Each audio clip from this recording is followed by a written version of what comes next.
Elmira Reformatory, the psychology of prison reform. For decades, American prisons were places men entered as offenders and left as something far worse. Violence ruled, discipline was absolute, and rehabilitation was nothing more than a distant theory. But in 1876, a quiet revolution began in upstate New York, inside a fortress called Elmira.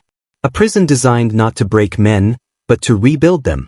A place where reform wasn't a fantasy, but a psychological experiment that changed the future of corrections. What happened inside Elmira didn't just challenge the prison system, it rewired it.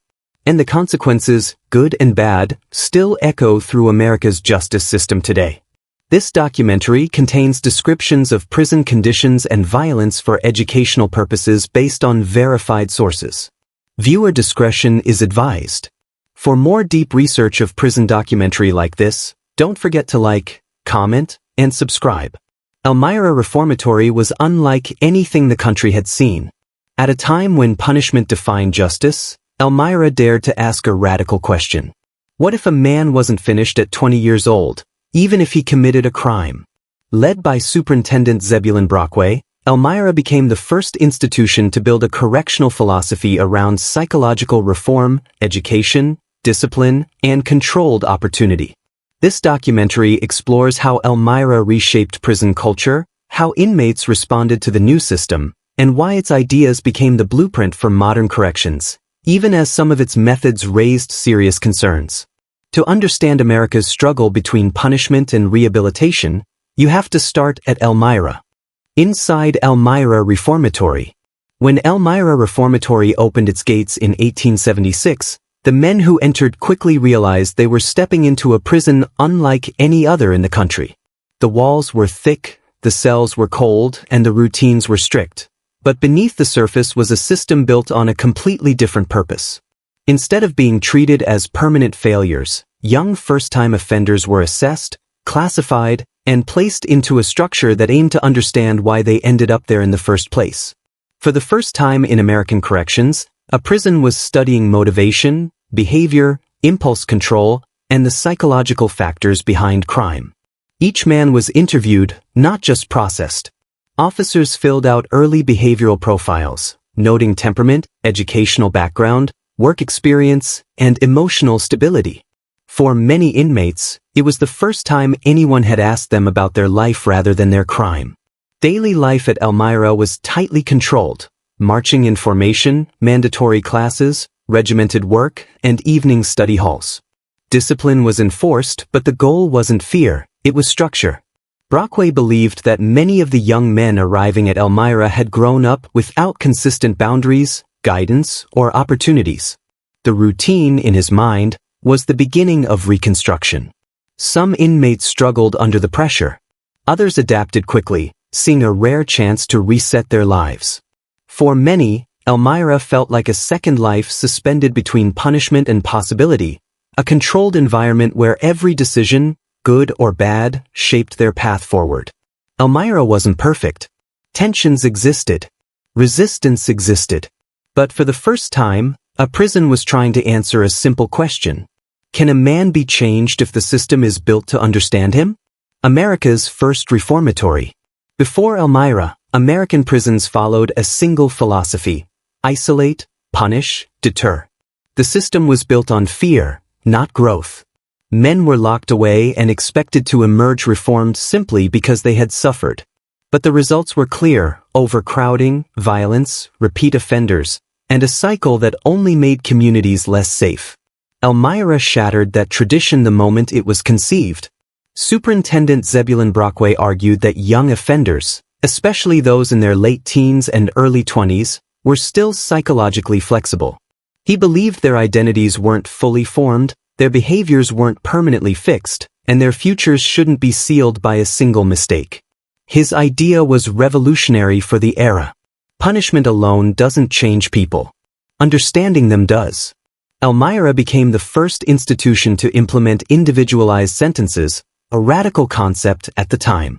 Instead of serving fixed terms, inmates at Elmira worked their way toward release based on behavior, progress, and self-improvement. It placed responsibility on the inmate, but also hope. For many of the men arriving from harsh city prisons, this was the first time anyone had offered them the possibility of earning their future back.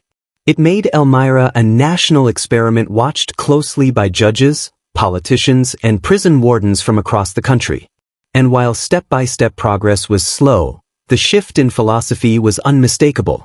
America had reached a turning point in how it thought about crime, not as an ending, but as something that could be reshaped through disciplined psychological reform. Elmira wasn't just a prison. It was a challenge to the entire correctional system, a promise that rehabilitation was possible if the structure allowed it. Revolutionary reform methods. Elmira's reform system wasn't just new, it was engineered like a psychological laboratory. Every rule, every class, every routine was designed to reshape behavior from the inside out. The foundation of Elmira's method was what Brockway called the mark system. Each inmate began at the lowest grade, earning marks through good conduct, academic progress, and reliable work performance. With enough marks, a man could rise to a higher grade, and with consistent progress, eventually qualify for parole. For the first time in American corrections, self-control had a measurable value. Classes became mandatory. Inmates studied reading, writing, arithmetic, and practical subjects. Officers noticed something surprising. Many young men who had failed in public schools thrived in Elmira's structured classrooms. For the first time, they were being taught with discipline and expectation, and for some, that triggered a sense of pride they hadn't felt before. Vocational programs were another breakthrough. Instead of aimless labor, inmates learned trades with real-world demand: carpentry, printing, metalworking, and machinery. These skills didn't just keep them busy. They changed their belief about what they could do outside prison walls. Elmira also introduced physical training, inspired by European military academies. Brockway believed that discipline of the body influenced discipline of the mind. Daily drills, exercise routines, and organized sports were meant to teach teamwork, respect, and emotional regulation, qualities many inmates had never developed. Behind all this was a deeper psychological strategy. Give young offenders a path forward, and many will choose progress over chaos. But Elmira's system was demanding. Not every man succeeded. Some resisted the structure. Some struggled with expectations. And others used the program only for early release. The experiment wasn't perfect, but it was groundbreaking. For the first time, America was witnessing a prison that tried to rebuild people, not simply contain them. The psychology of rehabilitation. Elmira's greatest ambition wasn't its classrooms, its workshops, or its military-style discipline. Its true innovation was psychological. At the core of Brockway's philosophy was a belief rarely heard in the 1800s. Crime isn't just an action, it's a symptom of environment, opportunity, emotion, impulse, and human development gone off course. Elmira was one of the first American institutions to study the inner lives of offenders. Staff tracked traits that had never been considered relevant to incarceration: motivation, temperament, emotional triggers, learning ability, and social influences. This wasn't science fiction. It was the earliest form of correctional psychology.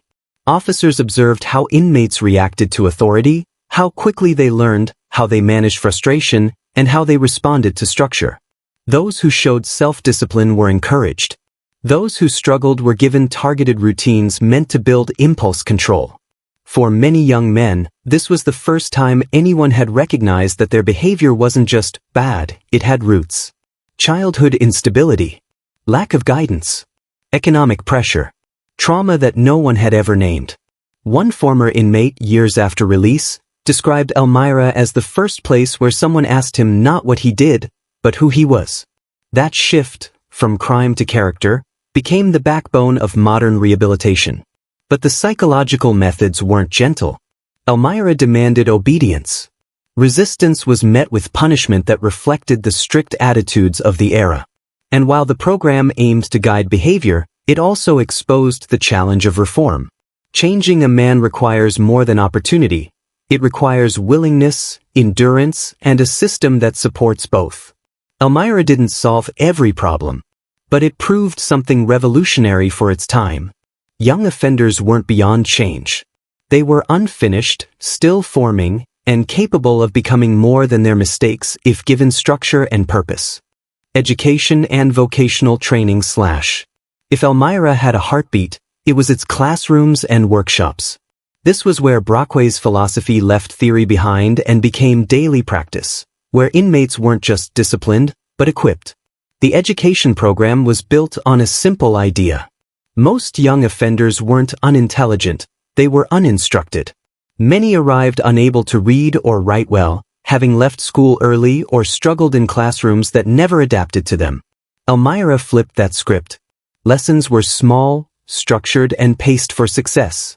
Inmates moved through levels as they mastered skills, and for many, it was the first time they experienced academic achievement. That sense of progress, page by page, lesson by lesson, became a psychological anchor. One instructor wrote in his notes that inmates who once avoided books sat up straighter when they realized they could learn. That transformation mattered. Confidence replaced avoidance. Achievement replaced frustration. And for many, education became a roadmap out of the life that led them to Elmira in the first place. But Elmira didn't stop at books. Its vocational workshops became some of the most advanced training spaces in American corrections. Instead of meaningless labor, inmates were taught trades that industries outside the walls desperately needed. Carpenters built furniture and fixtures used in New York institutions. Printers produced official documents and school materials. Metalworkers and machinists learned skills that factories would hire for immediately. These workshops weren't symbolic. They were pipelines to real employment. And employment, Brockway believed, was the most powerful form of rehabilitation. A man with a trade had purpose. A man with purpose had stability. And a stable life reduced the pull of crime. But the real impact wasn't just economic, it was psychological. Workshops taught patience, precision, problem-solving, teamwork, and persistence. Skills that many young men had never been taught in their homes or communities. Elmira's classrooms and trades didn't just train workers, they built identities. A man who once saw himself as nothing more than an offender could now see himself as a carpenter, a printer, a craftsman, someone capable of contribution rather than destruction. This wasn't just rehabilitation. It was reconstruction, legacy, and modern impact. Elmira Reformatory didn't stay an experiment for long. Word of its results spread across the country, and state after state began sending delegations to study its methods. What they saw was a prison that didn't simply contain young offenders, it attempted to redirect their lives. Elmira's influence reshaped American corrections in three major ways. First, it introduced the foundation of indeterminate sentencing, the idea that inmates could earn release through demonstrated change rather than serving a rigid term. This concept became central to parole systems nationwide.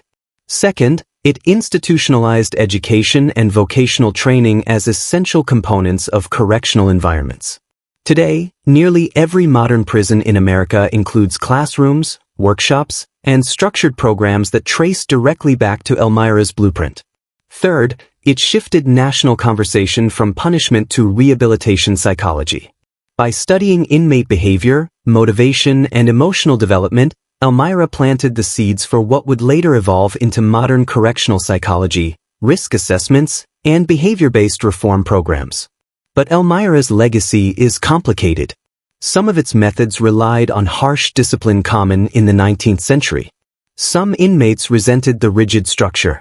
And critics argued that forced reform wasn't true reform at all. Yet even with these contradictions, one truth remains. Elmira dared to imagine a prison where a young man's story didn't end with his crime. Its greatest impact was proving that a correctional system could be more than a warehouse. It could be a place of change, development, and psychological rebuilding. It forced America to confront an uncomfortable question. If we want safer communities, shouldn't we invest in the potential of the people who will one day return to them? More than a century later, prisons across the nation still wrestle with that balance. But the spark that ignited the modern reform movement started inside that fortress of brick and iron in upstate New York. Elmira didn't fix everything, but it changed everything. As we look back at Elmira's legacy, one thing becomes clear. The debate between punishment and rehabilitation didn't start today. It began inside these walls. and its influence continues to shape policies, debates, and lives across America. If you want more documentaries that explore the evolution of prisons, the psychology behind correctional systems, and the stories of the institutions that changed history, make sure you subscribe and turn on notifications. There are many more hidden chapters of prison history, and we're just getting started.